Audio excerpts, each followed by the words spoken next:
Hello comic fans, here's Earl. Today I'd like to talk about one of the greatest European comic artists in my mind, Grzegorz Rosinski from Poland, who now lives in Switzerland.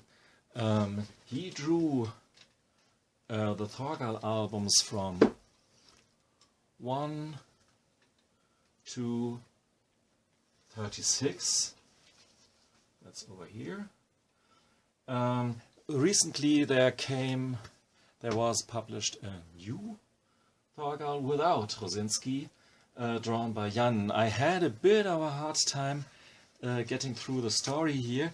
It's still an extraordinary good comic album, mind you, but you can't compare anything in terms of comics so easily to Rosinski. If you want to have your mind blown, you can watch this video recorded by Piotr Rosinski. I guess that's Grzegorz Rosinski's son.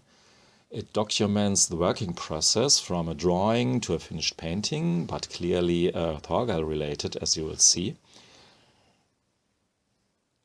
I would really compare it to one of Daniel Warren Johnson's videos in which he documents his very own process when drawing and inking the last Wonder Woman comic, for an example. It's sort of the same MO, highly experimental,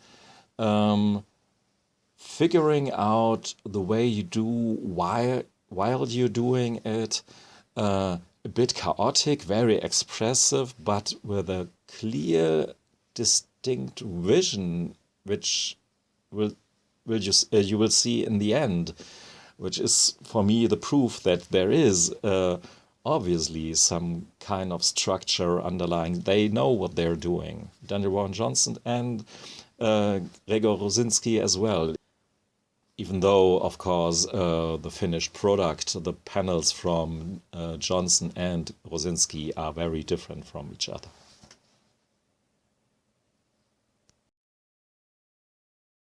But before we switch perspective, I just want to quickly mention that thorgal is quite a universe for itself, because, as you can see here, we not only have the main series, thorgal, that is now up to 37 with the new album, but we have 3 spin-off series that are summarized under the handle of the World of Thorgal.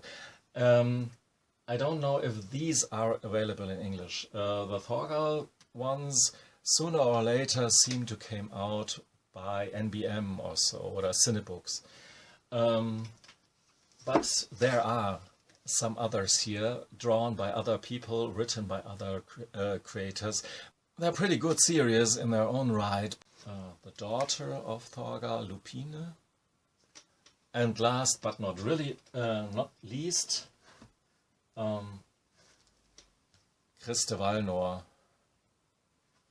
To introduce you to the amazing art style of Rosinski, we just pull out here album 33 of thorgal or thorgal. I could pull out any given thorgal album.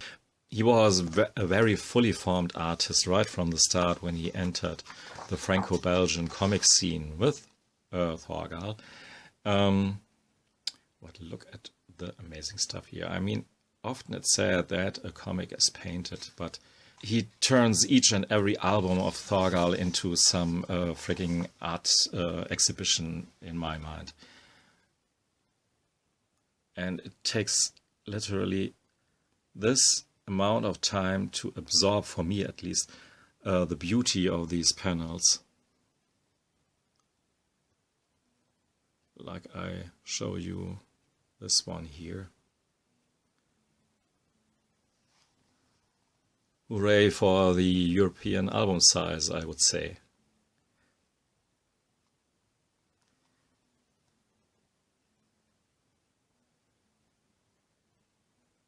And he draws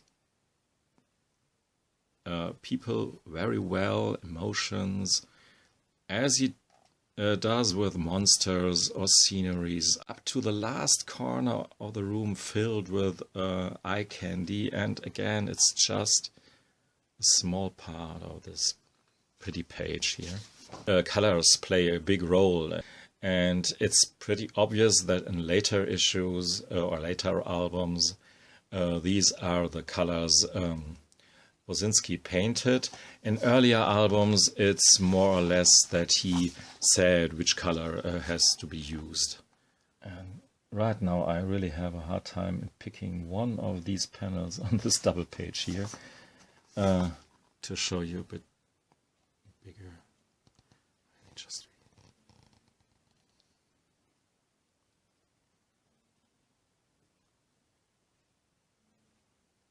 and this is a real watercolor. You can just see it. There's clearly a difference still between watercolor from the computer and the real watercolors.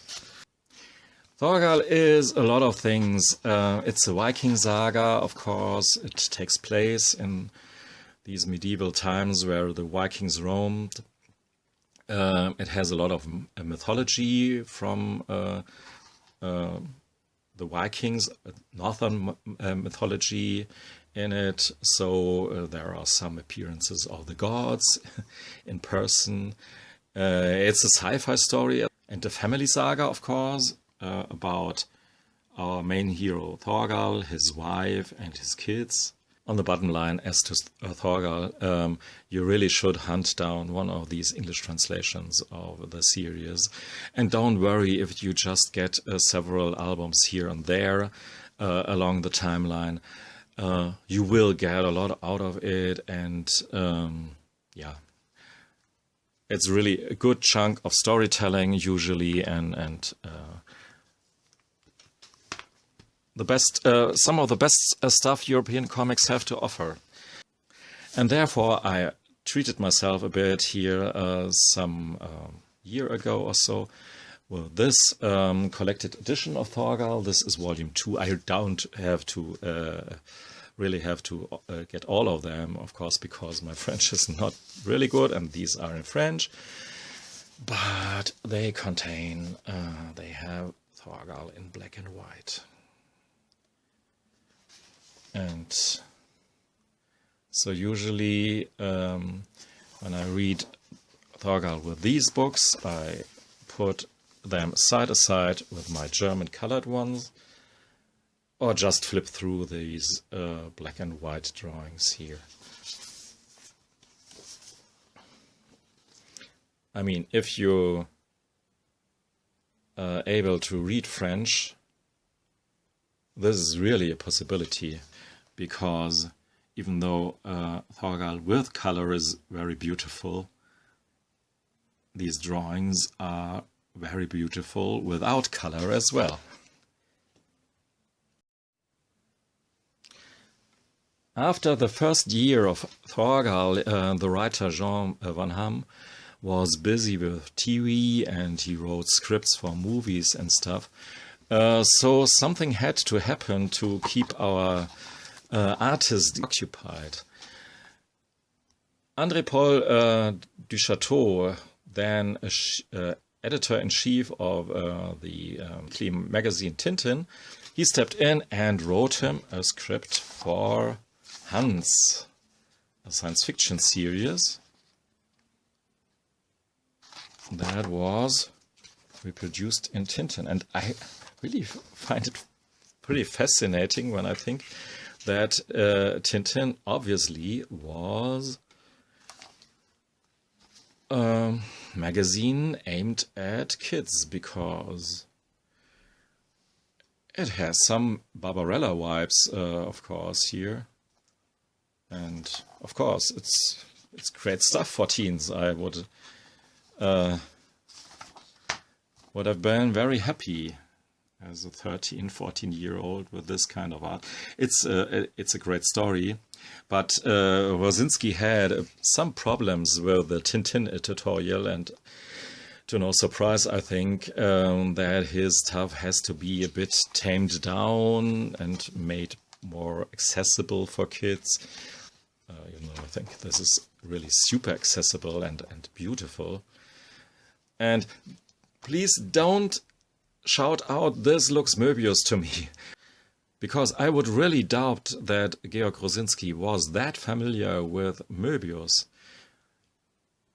It's not a far-fetched to say that he wasn't familiar with European or other comics in general, because in Poland you didn't get too much stuff, and he was always very concerned that his comics couldn't be misinterpreted as some political criticism, because in Poland you could really face difficulties, and he was just afraid for his family, which is very understandable, I think.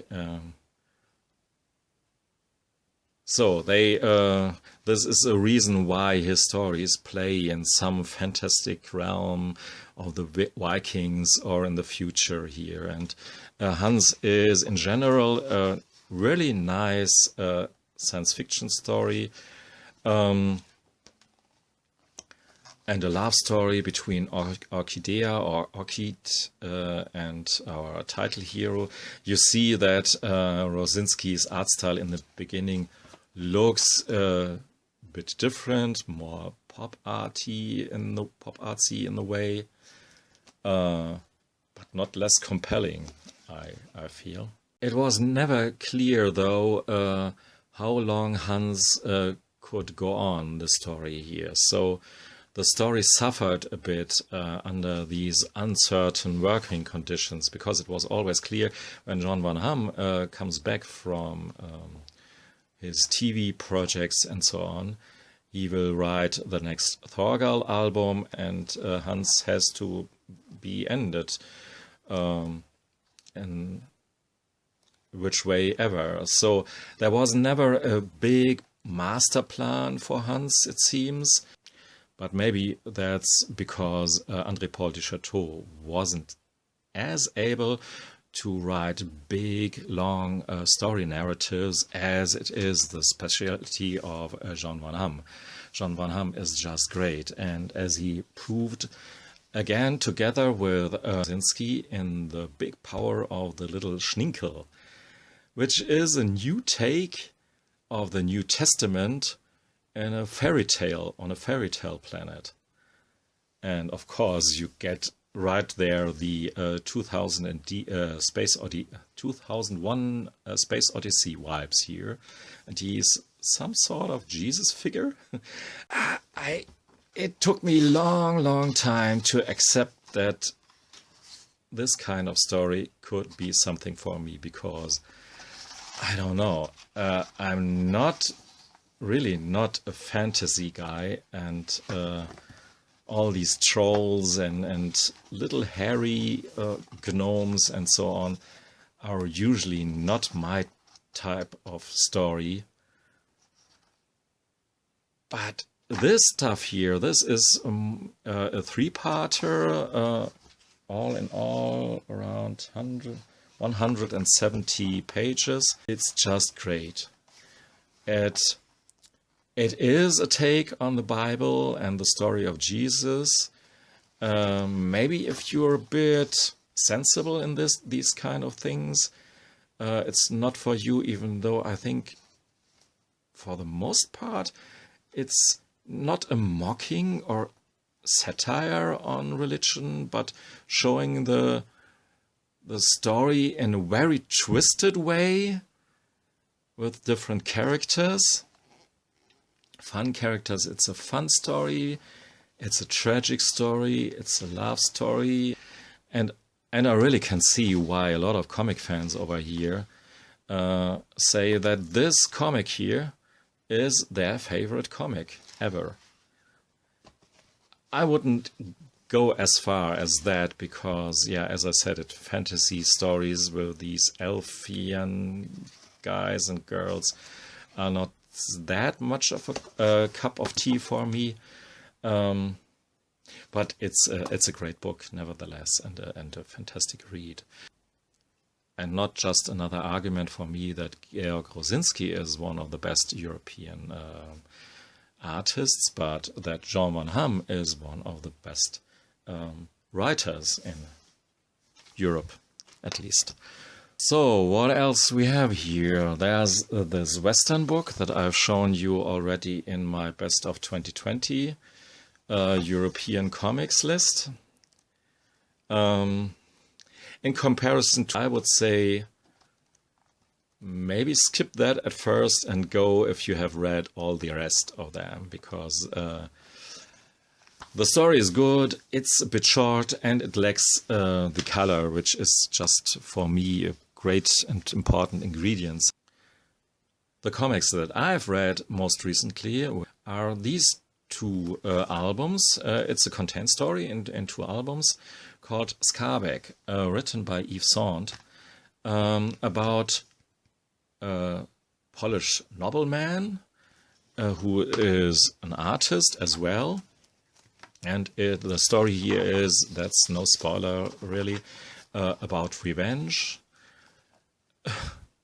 And it packs a lot of stuff here between the covers of these two albums, like almost the whole Polish history, which has something to do with our guy Skarbek here. And it's a great adventure, and some glimpses into the art world or the 19th century, and not just in terms of the paintings, but even, as I said it, Georg Rosinski turns each and every album into some kind of art exhibition. So when you see that he plays around here with the perspectives, it's almost to demonstrate that he is an artist as well, if we haven't known this before. But it's actually no surprise that Rosinski liked to do a comic about an artist, because clearly he is for himself an artist. He thinks of him as an artist. He takes a lot of pride to think of him as a fine artist who does comics. Or just to state the obvious, that there's no distinction between fine art and low art or comic art. This is a beautiful, fast-paced adventure comic with lots of surprising twists, even though maybe you see the last surprise in the second album coming. I don't want to show you too much to don't want to spoil anything, of course, but there are some pirates involved here at some point in the story, as you can see here. This is the main pirate.